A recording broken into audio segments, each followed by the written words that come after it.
Baik, assalamualaikum warahmatullahi wabarakatuh.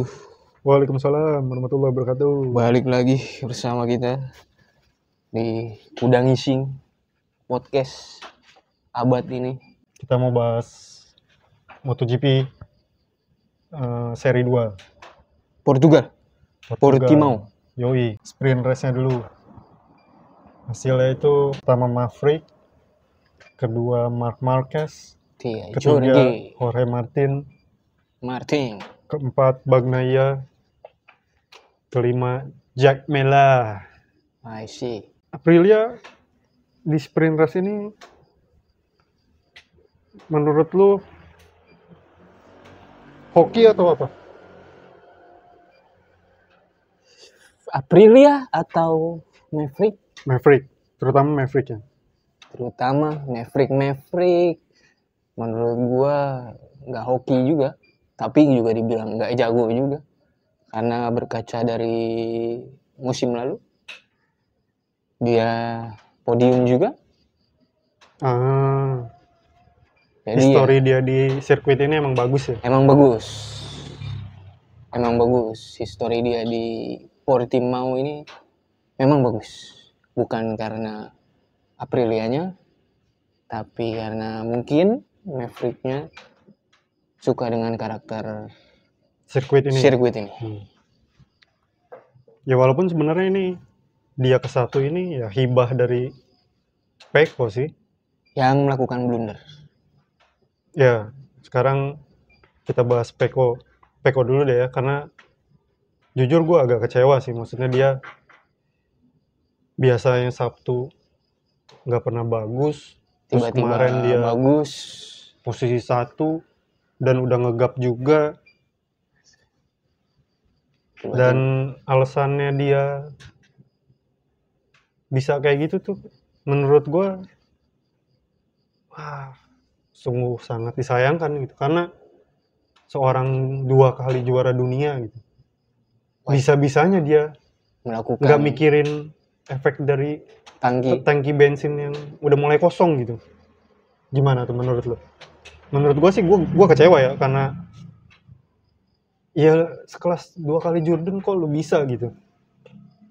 Kalau dibilang kecewa, tapi kalau dibilang ini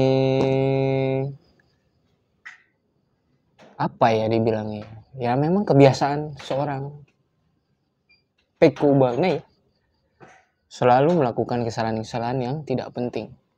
Jadi menurut lo kesalahan yang dia belum pernah ngelakuin, jadi dia nggak tahu buat antisipasinya gimana gitu. Betul, seperti itu.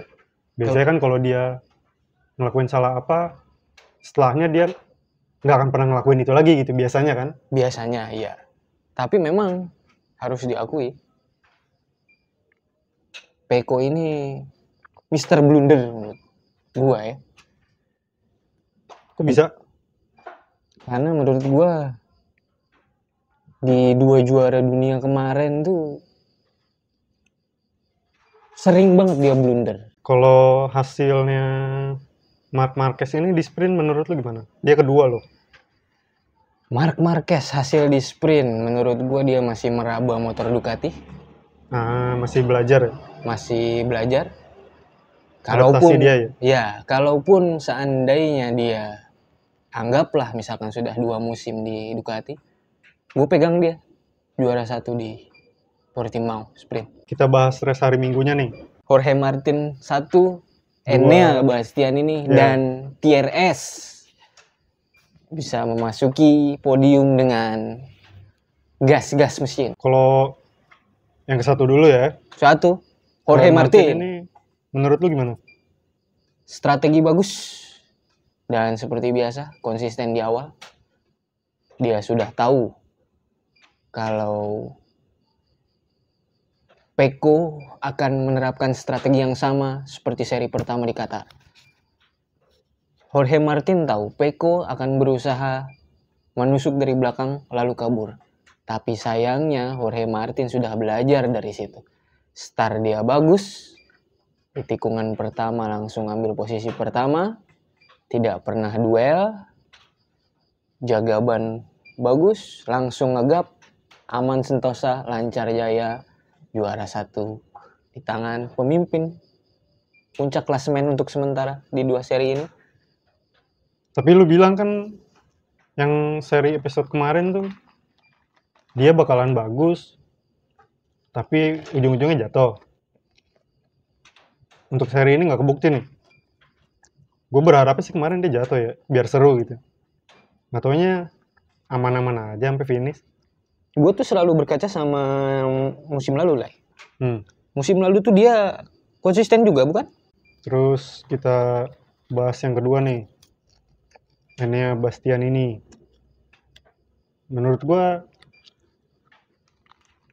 dia tuh lagi dalam posisi tertekan ya. Tertekan kenapa? Rebutan seat Dengan Jorge Martin lah. Jorge Martin. Iya. Apalagi dia, ya nggak mungkin kan pas bagian dia lagi balap itu, dia nggak tahu di depan itu Jorge Martin, nggak mungkin kan. Dia pasti tahu dong. Tahu. Posisi 1 itu dia Martin kan. Pasti tahu. Yang gue sayangkan adalah dia levelnya tim pabrikan, tapi kenapa nggak mampu buat nyaingin Jorge Martin? Balik lagi, karena Jorge Martin pintar meniru strategi Pecco di Qatar. Jarang duel, start langsung terdepan. Karena kan yang seperti yang dibilang pembalap, semakin lama lu di belakang pembalap lain, ban lu akan cepat habis kan. Apalagi lu duel. Jadi maksud lu Bastianini ini kedua strateginya yang kurang tepat, bukan karena faktor motor yang nggak kenceng. Ya, bisa dibilang seperti itu. Tapi untuk seri sekarang, menurut lo kayak gitu? Menurut gua seperti itu. Tapi ini bukan masalah dia strateginya salah. Terus? Dia belum berstrategi. Itu yang lu harus bisa bedakan. Dia berdasarkan ambisi aja untuk mempertahankan kursi dia di pabrikan. Betul. Tapi kalau urusan strategi, gue yakin dia belum berstrategi. Karena yang sudah berstrategi itu udah pasti Pecco dan Martin. Martin belajar dari Pecco di race Qatar. Sedangkan Bastian ini, dia nggak belajar strategi itu. Sedangkan harusnya, kalau dia mau belajar dari Pecco, dia bisa. Harusnya dari start awal dia harus sudah berada di posisi terdepan dan hindari duel. Kuncinya itu aja. Sekarang yang ketiganya nih, seorang Pedro Acosta, podium perdana sebagai rookie, apalagi dengan gas podium untuk pertama kalinya juga. Ya, gimana? Menurut gua. Opini lu dulu. Opini gua. Besides skill ya. Oke. Besides skill, Ban Goib, sorry to say. Besides skill, Ban Goib, sorry to say. Faktor ban menurut lo yang dia bisa podium 3 ini? Sorry to say ya, Ban Goib. Di luar ini ya? Di luar skill ya. Tapi ya, di luar Ban Goib, harus mengakui. Skill dia mumpuni, tapi dia didukung dengan Ban Goib. Kenapa kok lu bisa bilang begitu? Ban Goib, lihat aja time-nya dia. Konsisten. Yang pertama itu. Yang kedua, Dorna butuh sosok ikon baru setelah Marc Marquez. Ada Pecco. Inkonsisten Pecco membuat kurang menjual. Gaya-gaya Pecco ini kurang menjual. Tapi memang dari hasil race ini KTM 3 motor di 5 besar, keempat Brad Binder, kelima Jack Miller. Ya. Sebuah progres yang luar biasa bukan? Dari KTM. Sampai seri 2 ini gue harus mengakui prediksi lu yang lu bilang motor KTM ini progresnya lebih cepat dibandingkan Aprilia dan yang lainnya, ya gue bisa akui itu. Say thank you to Dani Pedrosa dan para sumber daya manusia KTM yang brilian. Terus kita bahas lagi hasil ke-6, nomor 6-nya itu Marco Bezzecchi. Ada opini untuk Marco Bezzecchi ini? Seperti yang gue bilang, seorang Marco Bezzecchi ini di musim ini 10 besar aja udah beruntung. Karena adaptasi dia terhadap GP23 ini sangat lambat untuk menjadi seorang juara dunia, untuk menjadi penerus Pecco Bagnaia. Tidak bisa seperti itu. Menuntut adaptasi yang sangat cepat. Tidak bisa hanya komplain. GP23 bos, udah terbukti bos, juara dunia bos. Masalah Pecco sama Marquez nih. Wah, inti dari permasalahan abad ini, akankah war jilid 2 dimulai? Kalau menurut gue sih enggak ya. Karena performa Pecco kemarin di race itu sangat mengecewakan. Ya, itu sih pemicunya sih sebenarnya di situ. Kalau motornya mungkin entah dia dapat ban goib lah atau settingannya beda lah atau apapun itu, nggak akan ada kejadian kayak gitu. Hasil Pecco lah, kalau balap sih selalu ngacir aja udah. Pecco itu dari awal race dimulai, dia tidak bisa mendekati Enea Bastianini. Nah itu kan yang jadi masalah sebenarnya kan. Betul. Masalahnya ada di ban belakang kan. Ya. Dan kalau gue lihat Marquez pun nggak kenceng-kenceng amat. Marquez nggak kenceng-kenceng amat. Dia hanya konsisten. Konsisten sampai berapa? Sampai setengah lap. Setengah balapan. Setengah balapan. Iya.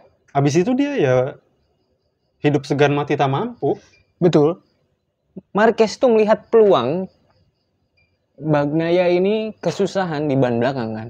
Makanya dia memberanikan diri untuk overtake Pecco Bagnaia. Tapi sayangnya hal itu terjadi. Pemicunya itu dia udah overtake tapi ngelebar. Betul, membuka ruang untuk Pecco masuk. Kalau dia nggak ngelebar, mungkin nggak akan ada kejadian ini, ya gak? Betul. Kenapa dia bisa ngelebar? Ya mungkin karena dia juga belum paham betul. Ya, dengan karakter motor ya kan? Betul. Ya menurut gue ya ini insiden balapan aja gitu. Menurut gue iya, ini insiden balapan. Nggak ada yang harus kena penalti. Sorry to say, gue harus setuju dengan Marc Marquez juga. Kok bisa? Dia bilang nggak perlu sebegitu ngototnya untuk perebutan juara 4. Hanya untuk tambahan plus 2 poin. Gua lebih menyorot ke Pecco-nya. Gue setuju dengan kata-katanya Marquez. Kalau gua jadi Pecco, gua nggak akan nyusul balik. Why? Karena pikiran championship tuh harus dipikirkan dari awal. Jadi maksud lo harus panjang gitu? Harus panjang. Siapa tahu di akhir musim itu membantu lu untuk juara dunia. Toh hanya plus 2 poin doang. Benar apa kata Marc Marquez? Oke. Gue setuju kata-katanya Marquez. Fabio Quartararo nih. Yang finish di ke-7. 10 besar. Yamaha ada progresnya nih menurut lo? Enggak. Tetap ya? Tetap. Tapi yang uniknya ini, bukan masalah di hasil sih, tapi lebih ke, lu tau gak dia udah farewell sama timnya? Sudah. Dia udah bagi-bagi helm 25 biji. Tahu gue. Nah, itu opini lu gimana tuh? Opini gue seperti podcast seri pertama kita. Goodbye Yamaha, hello Aprilia.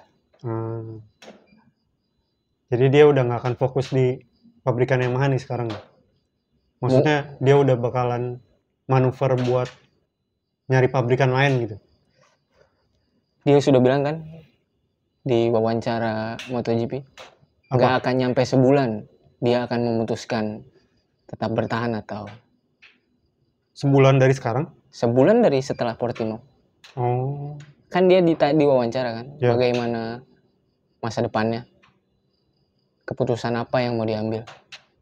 Quartararo kan bilang, ya tunggu aja, ini nggak akan lama kok, nggak nyampe sebulan, gue akan mutusin. Berarti menurut gue keputusannya ada di Austin. Ya Austin 3 minggu dari sekarang. 3 minggu dari sekarang kita lihat performa Yamaha dan Fabio Quartararo. Finish di peringkat berapa itu akan menentukan masa depannya. Tapi bagi gue, kalaupun dia finish keempat di luar podium 1, goodbye Yamaha, hello Aprilia. Fermin Aldeguer yang sudah kontrak dengan Ducati tapi tidak tahu di tim mana. Ya. Gimana tuh? Menurut gua, halo Gresini. Gresini? Halo Gresini. Nggak di Pramac? Ku pengen nanya, Morbidelli berapa tahun? Setahun. Martin, manajernya Gino Borso itu, manajer tim Pramac udah bilang, Martin tahun ini terakhir kan. Dia harus naik pabrikan manapun. Karena memang kalau opsi jenjangnya udah habis. Maksudnya di Pramac ini terlalu lama. Dia butuh penyegaran pembalap muda. Kalau opsinya ternyata Martin harus hengkang dari Pramac, ya say hello tuh Pramac.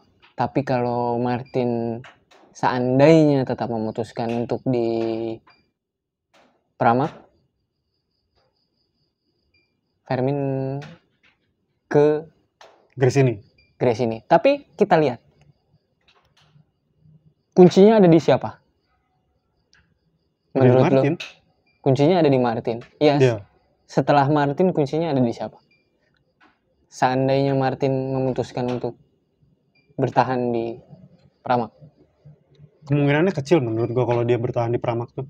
Iya. Tapi dia mau kemana? Pertanyaannya. Kalau prediksi gua Aprilia lebih ke Yamaha, Honda atau Yamaha. Honda menggantikan Mir. Kalau Yamaha ngisi slotnya Fabio. Lebih ke Yamaha sih kayaknya ya.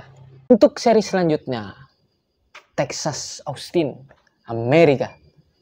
Kita prediksi aja deh dari sekarang, andai-andai aja. 1, 2, 3 ya. 1, 2, 3. 1 Pecco, 2 Marquez, ketiga Martin. Lu? Sprint race. Dua-duanya. Sprint race. Baik. Kalau menurut gua, pertama Marc Marquez sprint. Gue ngomongin sprint dulu ya. Sprint pertama Marc Marquez, Pecco Bagnaia, dan Jorge Martin. Race. Untuk race di Austin, Marc Marquez, Pecco Bagnaia, Jorge Martin. Oke, terima kasih. Baik, sekian podcast kita seri kedua ini. Sampai jumpa lagi setelah Texas Austin. Assalamualaikum warahmatullahi wabarakatuh.